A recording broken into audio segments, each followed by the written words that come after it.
Bonjour youtubeurs, le thème du jour, la société civile immobilière et son utilité. La SCI est le mythe de la gestion de patrimoine. Pour autant, fiscalement, les intérêts sont minimes, voire contre-productifs en ce qui concerne la résidence principale et l'impôt sur la fortune immobilière, heureusement, pas encore en ce qui concerne la plus-value et son exonération sur la résidence principale. En revanche, c'est un outil civil extraordinaire puisqu'il vous permet d'éviter l'indivision. L'indivision, c'est l'unanimité pour vendre et la possibilité pour chacun de demander la vente.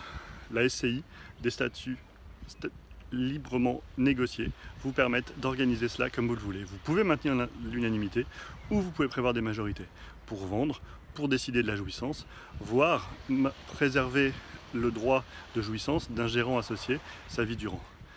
La SCI vous permet donc de commencer une transmission d'un bien sans que les enfants aient un pouvoir décisionnaire, leurs droits économiques sont préservés, mais ils ne vous empêcheront pas de décider de vendre ou au contraire ne vous forceront pas à la vente, notamment aussi lorsque le conjoint survivant se retrouve face à ses enfants ou ses beaux-enfants.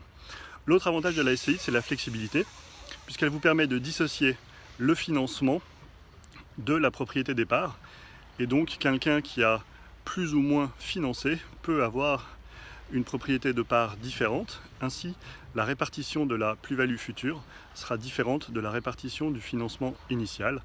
C'est aussi quelque chose qui vous permet, dans une certaine mesure, de différer l'entrée d'un associé dans le capital. Pour toutes ces raisons, la SCI est fortement recommandée dans certaines situations, mais attention, ce n'est surtout pas quelque chose à traiter à la légère.